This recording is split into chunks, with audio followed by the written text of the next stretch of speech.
पुत्र या पुत्री की मृत्यु माता पिता से पहले हो जाती है। दोस्तों, इस प्रकार की घटनाएं हमें अक्सर देखने और सुनने को मिलती रहती हैं कि किसी पिता के सामने उसके जवान पुत्र की मृत्यु हो जाती है, या फिर किसी पुत्र ने अपने माता पिता को इतना दुख दिया कि शायद इतना दुख कोई शत्रु भी ना दे। आखिर ऐसा क्यों होता है? आइए जानते हैं एक छोटी सी कहानी के माध्यम से कि पिता से पहले पुत्र की मृत्यु क्यों हो जाती है। दोस्तों, एक समय की बात है, हिमालय पर्वत के शिखर पर पक्षियों की एक विशाल सभा लगी हुई थी और उन समस्त पक्षियों में आपस में कुछ ज्ञान चर्चा चल रही थी। कुछ पक्षी प्रश्न करते थे और उनमें से जो ज्ञानी पक्षी थे वे उन प्रश्नों के उत्तर देते थे। ज्ञान चर्चा होते होते एक ऐसा प्रश्न खड़ा हो गया जिसे सुनकर सारे पक्षी सोच में पड़ गए, और वह प्रश्न यह था कि मृत्यु लोक में कुछ पुत्रों की मृत्यु पिता से पहले क्यों हो जाती है और कुछ पुत्र माता पिता को दारुण दुख क्यों देते हैं। ऐसा क्यों होता है? जिस पिता की आंखों के सामने ही उसके जवान पुत्र की मृत्यु हो जाए, उस पिता को कितना दुख होता होगा।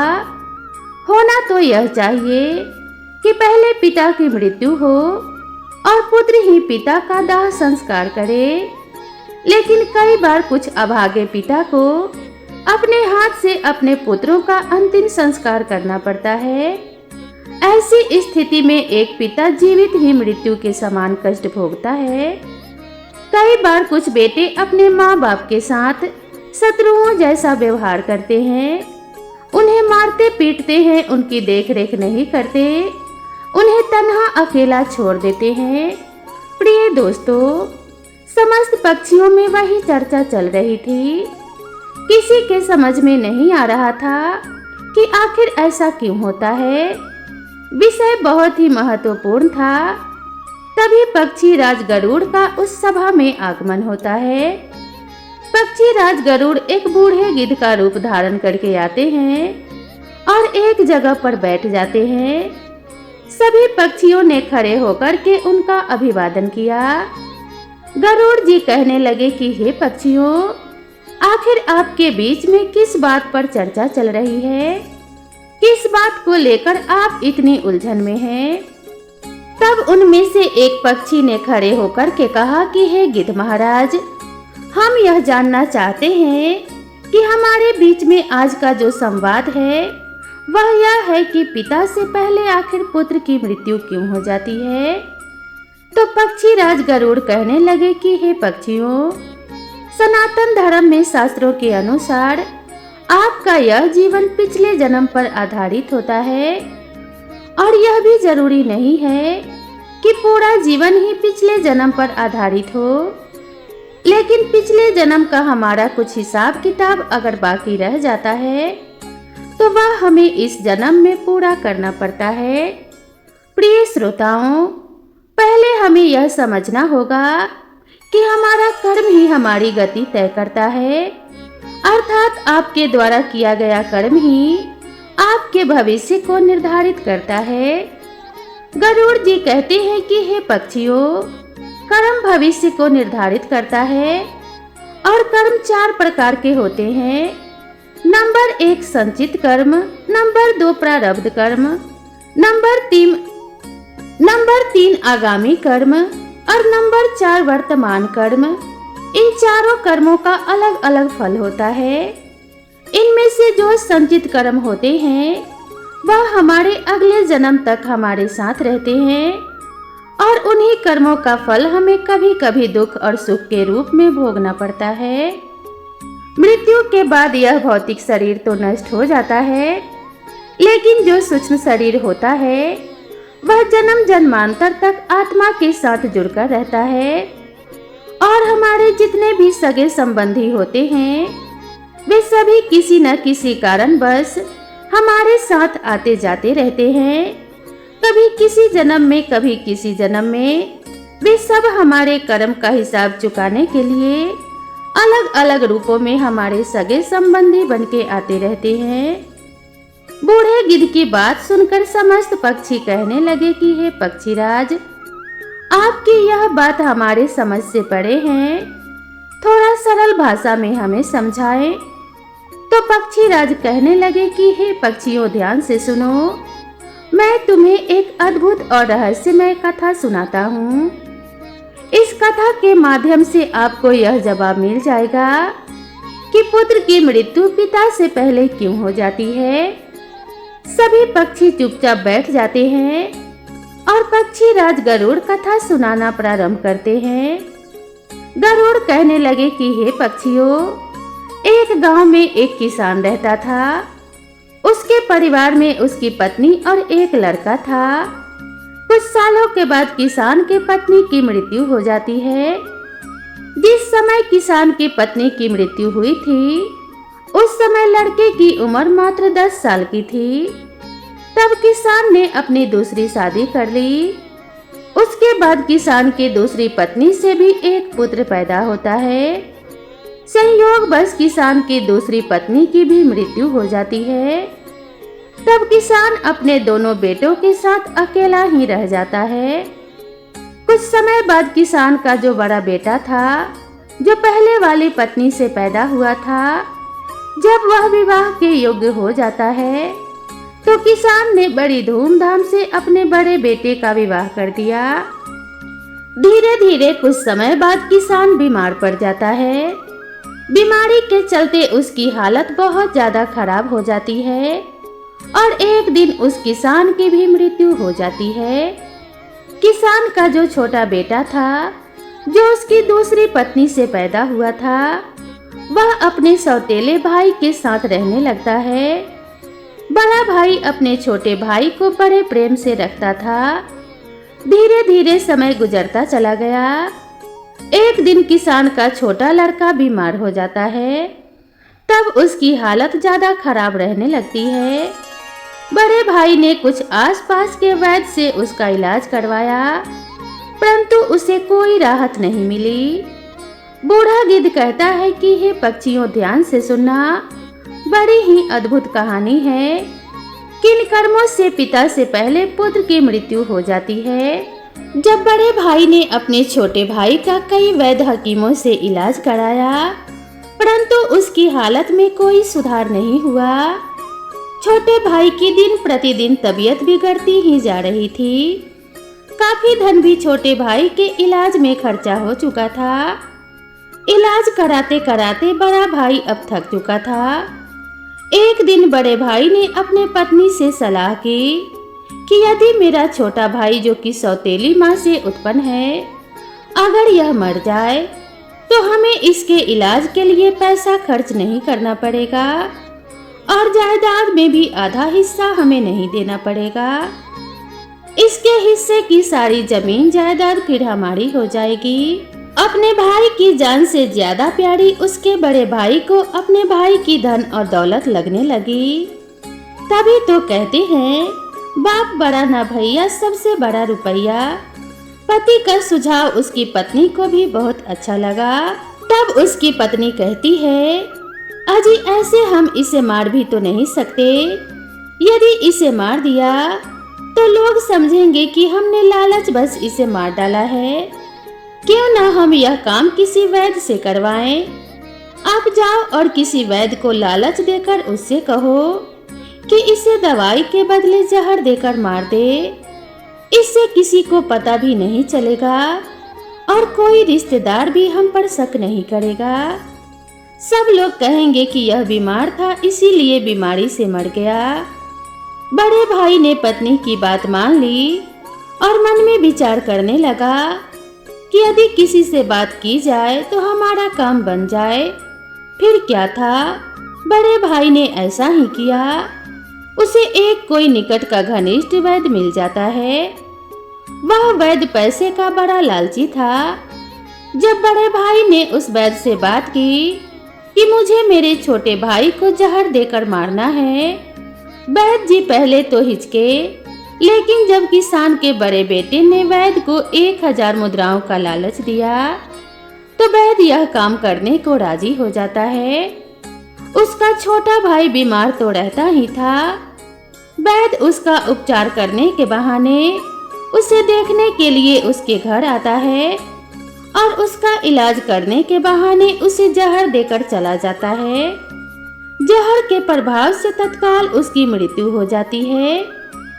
अपने छोटे भाई की मृत्यु पर वे दोनों पति पत्नी बहुत खुशी मनाते हैं।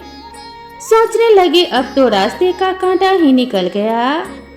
इसके हिस्से की सारी जमीन जायदाद पर अब हमारा अधिकार हो गया है। वे दोनों बहुत ही प्रसन्न होते हैं। और याद रखना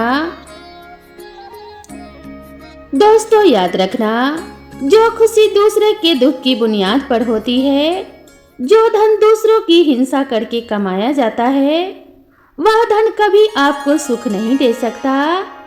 और जो लोग दुख देकर सुख पाने की कामना करने वाले होते हैं, उनके यहाँ एक दिन महाभयानक दुख आता है। बूढ़ा गिद्ध कहता है कि हे पक्षियों, इस प्रकार बड़े भाई ने अपने छोटे भाई को मार डाला और उसकी सारी धन संपत्ति पर अपना अधिकार जमा लिया। किसी रिश्तेदार को भी इस बात का संदेह नहीं हुआ। रिश्तेदार तो यह सोच रहे थे कि यह कितना अच्छा भाई है, अपने सौतेले भाई का कितना उपचार कराया, कितनी देखभाल की, कितनी सेवा की, पर बेचारा उसे बचा नहीं सका। क्या करता, रोग ही ऐसा असाध्य था। बेचारे की मृत्यु हो गई। दुनिया वालों को क्या पता था कि वह मरा नहीं बल्कि उसे मारा गया है। बड़ा भाई पूरे विधि विधान से उसका अंतिम संस्कार भी कर देता है। धीरे धीरे समय निकलता चला गया। फिर गिद्ध कहता है कि हे पक्षियों, कुछ महीनों के पश्चात उस किसान के बड़े लड़के की पत्नी को एक लड़का पैदा होता है। बेटे की खुशी में दोनों पति पत्नी बहुत प्रसन्न होते हैं। बड़े धूमधाम से उस लड़के का जन्मदिन मनाया जाता है। पूरे नगर में मिठाइयाँ बांटी जाती है। वे दोनों पति पत्नी बड़े ही लाड़ प्यार से अपने पुत्र का पालन पोषण करने में लग जाते हैं। कुछ वर्षों में वह लड़का जवान हो जाता है और उन्होंने अपने लड़के की एक सुंदर सी कन्या को देख करके शादी कर दी। बड़ी धूमधाम से किसान ने अपने बेटे का विवाह किया। बेटे की शादी में खूब धन खर्च किया। बेटे की बहू जब घर में आ जाती है, तब वह लड़का कुछ दिनों के बाद अचानक से बीमार रहने लगता है। माँ बाप ने उसके इलाज के लिए बहुत से वैद्य को बुलाया, बड़े बड़े डॉक्टरों को बुलाया और उसका इलाज कराने लगे। जितना पैसा मांगा उसको उतना पैसा दिया गया। सब कुछ दिया ताकि लड़का ठीक हो जाए। अपने लड़के के इलाज में अपनी आधी संपत्ति तक बेच डाली, लड़का बीमारी से सही हो जाए, इसीलिए उन्होंने हर एक उपाय किया। परंतु कहते हैं ना, जिस पर जिसका जितना कर्जा है वो तो अवश्य ही चुकाना पड़ता है, चाहे कोई कैसे भी चुकाए। उस लड़के के दिन प्रतिदिन तबीयत खराब होती चली जा रही थी। लड़का बीमारी के कारण मरने की कगार पर आ गया। शरीर बहुत ज्यादा कमजोर हो गया था। मात्र अस्थियां पंजी शेष रह गई थी। लड़के को चरपाई पर लेटा रखा था और उसका पिता अपने कुछ रिश्तेदारों के साथ और अपने पत्नी के साथ अपने पुत्र की दयनीय हालत देखकर दुखी होकर अपने पुत्र की तरफ ही देखे जा रहा था। अपने रिश्तेदारों से कह रहा था कि यह क्या हुआ, मेरा इकलौता पुत्र है, भगवान ने मुझे किस बात की सजा दी है। देखिए दोस्तों, उसी समय वह लड़का बोल उठा। लड़के ने अपने पिता से बोला कि भाई अपना हिसाब साफ हो गया है, बस अब कफन और लकड़ी का हिसाब बाकी है, उसकी तैयारी कर लो। यह सुनकर के उसके पिता ने सोचा कि लगता है बीमारी के कारण लड़के का दिमाग भी ठीक से काम नहीं कर रहा है। देखो ना, मैं इसका बाप हूँ और यह मुझे भाई कहकर बुला रहा है। तब लड़का कहता है, नहीं भाई, आप मेरे बाप इस जन्म में हो, मैं तुम्हारा पिछले जन्म का भाई हूँ। याद कीजिए, यह सभी रिश्तेदार बैठे हुए हैं, मैं तुम्हारा छोटा भाई हूँ। तुम्हारी सौतेली माँ का बेटा तुम्हारा छोटा भाई जिस संपत्ति के लिए आपने मुझे जहर देकर मरवाया था, अब वही संपत्ति बिककर मेरे इलाज में लग चुकी है। आपके ऊपर मेरा जो धन था मैंने धीरे धीरे अपने इलाज में लगवा लिया। यह सुनते ही उसका पिता एकदम से फूट फूट कर रोने लगता है और कहता है कि हाय मेरे तो कुल का नाश हो गया। हाय मैंने यह क्या किया, जो किया वो मेरे आगे आ गया। पर भाई मुझे यह तो बता दो, मैंने जो किया था वह तो मुझे देखने को मिल गया, पर एक बात मेरे समझ में नहीं आती है, इसे तेरी पत्नी का क्या दोष है जो बेचारी ब्याह कर तेरे साथ आई है। यह तो निर्दोष है, अब इसको जिंदा जलाया जाएगा। गिद्ध बोला, हे पक्षियों, उस समय सती प्रथा चलती थी, अर्थात जिसमें पति के मरने के बाद पत्नी को पति की चिता पर जिंदा जलाया जाता था। तब वो लड़का कहने लगा कि हे भाई, आप मेरी बात ध्यान से सुनो। सभी बैठे हुए रिश्तेदार और सगे संबंधी सब मेरी बात ध्यान से सुनो। तुमने वैद्य को मेरे इलाज के लिए बुलाया था। उस वैद्य को तुमने कुछ पैसों का लालच दिया था और उसने मुझे जहर दे दिया था। जो दुष्ट पैसों के कारण किसी को मारता है तो उसको भी उसका फल भोगना पड़ता है। गिद्ध बोला, पक्षियों, वह लड़का कह रहा था कि जिस वैद्य ने मुझे जहर खिलाया था तुम्हें उसके बारे में क्या पता है। तब उसके पिता ने कहा कि हाँ बेटा, मुझे पता है, तुम्हारी मौत के 3 साल बाद वो वैद्य भी मर गया था। लड़के ने कहा कि वही वैद्य यह पत्नी के रूप में मेरे घर में आई है। मेरे मरने पर अब इसे जिंदा जलाया जाएगा। इसको भी इसके कर्म का फल अवश्य भोगना पड़ेगा। हमारे जीवन में आने वाले पात्र और प्रत्येक घटनाएं हमारे ही कर्मों की उपज होती है। हम जैसा बोते हैं वैसा ही हमें काटने को मिलता है। आज नहीं तो कल हमें हमारे कर्मों का फल जरूर मिलेगा। जीवन के हर कठिन प्रश्न का जीवन से ही हल मिलता है। जितना गहरा कुआं होगा उतना ही मीठा जल मिलता है। गिद्ध बोला, पक्षियों, ऐसा कहकर के वह किसान का पुत्र मृत्यु को प्राप्त हो जाता है। उस किसान का दूसरा कोई पुत्र नहीं था। उसकी सारी संपत्ति का नाश हो जाता है। उसकी मृत्यु के बाद जो उसकी पत्नी थी उसको भी उसके साथ जिंदा जला दिया गया। उस वैद्य को भी उसके कर्म का फल मिल जाता है। जिसने लालच बस उस किसान के पुत्र को जहर दे दिया था, वह वैद्य मरकर उसकी पत्नी बना था। उसे भी मृत्यु के महाभयंकर कष्ट से होकर गुजरना पड़ा। इधर गिद्ध पक्षियों से कहता है, इस दुनिया में 4 प्रकार के पुत्र होते हैं और जो जो उसने काम किए हैं उन कामों का भुगतान भी किया जाता है। यह बात सुनकर के पक्षी कहने लगे कि 4 प्रकार के पुत्र कौन से होते हैं। तब पक्षी राज गरुड़ कहते हैं कि हे पक्षियों, शास्त्रों में 4 प्रकार के पुत्र बताए गए हैं। पहला पुत्र होता है ऋणानुबंध, दूसरा पुत्र होता है शत्रु पुत्र, तीसरा पुत्र होता है उदासीन और चौथा पुत्र होता है सेवक। ध्यान रखिए, जो पहले 2 पुत्र हैं, ऋणानुबंध पुत्र और शत्रु पुत्र, ये दोनों पुत्र आपके कर्मों के अनुसार ही आपके घर में जन्म लेते हैं। इनकी मृत्यु पिता से पहले हो जाती है। अगर किसी पुत्र की मृत्यु पिता से पहले हो जाए तो समझ लो कि वो ऋणानुबंध और शत्रु पुत्र पैदा हुआ है। प्रचलित मान्यताओं के अनुसार यदि आपने अपने पूर्व जन्म में किसी को किसी भी प्रकार का दारुण दुख पहुंचाया है और वह व्यक्ति आपसे किसी भी तरह का बदला लेना चाहता है, लेकिन वो किसी कारणवश बदला नहीं ले पाया क्योंकि वो कमजोर था और वह इसी तरह तड़प तड़प कर मर जाता है, तो निश्चित मानिए वह व्यक्ति इस जन्म में आपका पुत्र बनकर लौटेगा और फिर अपना बदला पूरा जरूर करेगा और आपको अपने ही पुत्र की मृत्यु देखनी पड़ेगी। जरा सोचिए, अगर किसी के सामने उसके पुत्र की मृत्यु हो जाए तो उस पिता को कितना असहनीय दुख होता है।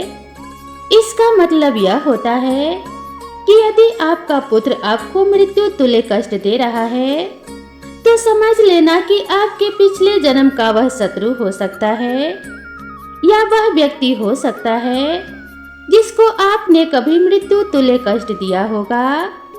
ऐसी संतान आपके जीवन को हर तरह से कष्टों से भर देती है, आपका जीवन नरक बना देती है।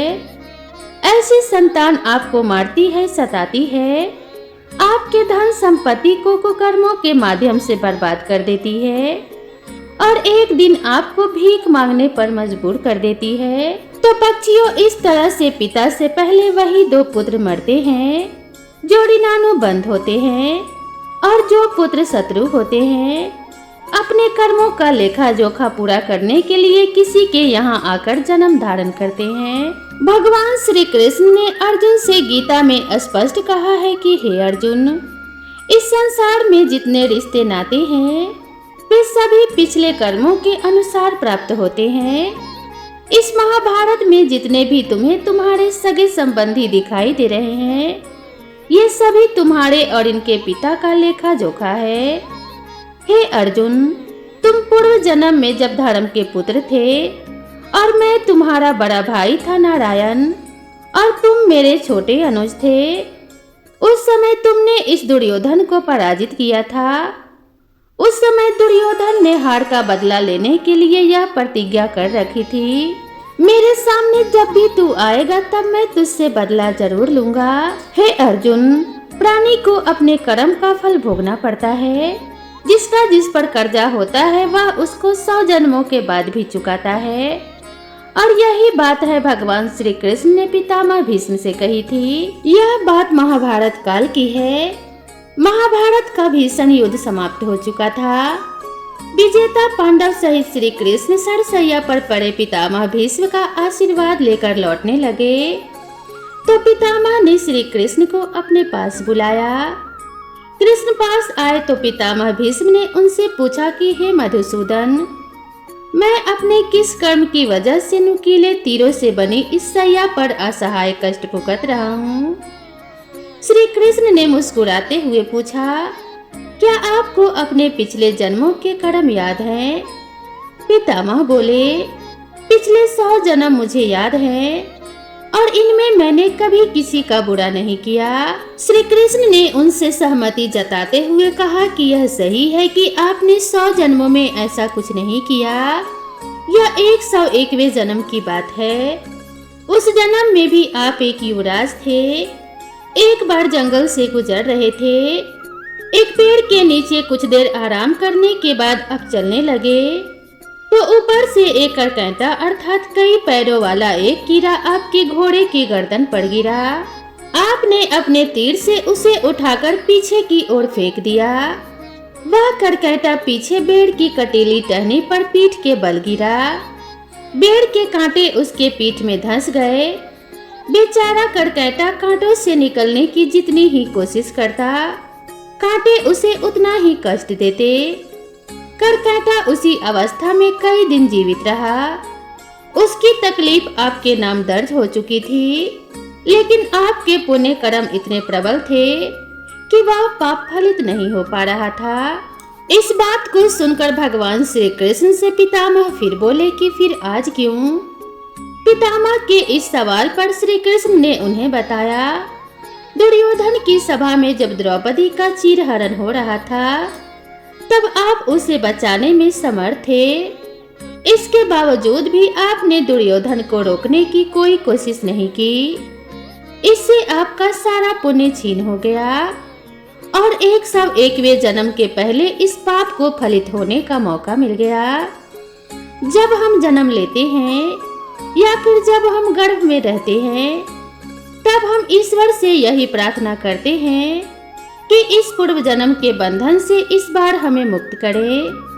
इस बार जन्म लेने के उपरांत हम अच्छे कर्म करेंगे, लेकिन जन्म लेने के उपरांत हम उन बातों को भूल जाते हैं, मोह माया के वश में हो जाते हैं। कर्म के फल कभी न कभी जरूर मिलते ही हैं, इसीलिए पृथ्वी पर निवास करने वाले प्रत्येक प्राणी व जीव जंतु को कर्म का फल तो भोगना ही पड़ता है और कर्मों के अनुसार ही जन्म होता है।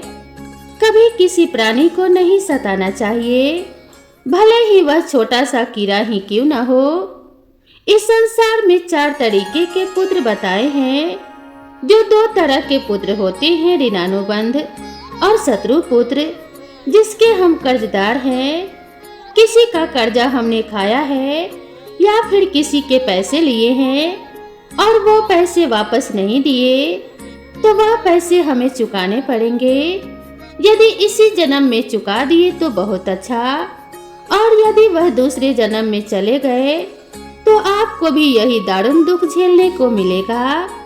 वह पुत्र के रूप में जन्म लेगा या फिर भाई के रूप में जन्म लेगा या आपके प्रिय किसी सगे संबंधी के रूप में जन्म लेगा, या फिर आप गधा बनेंगे या बैल बनेंगे या फिर कुत्ता बनेंगे और किसी न किसी रूप में आप उन पैसों को चुकाएंगे।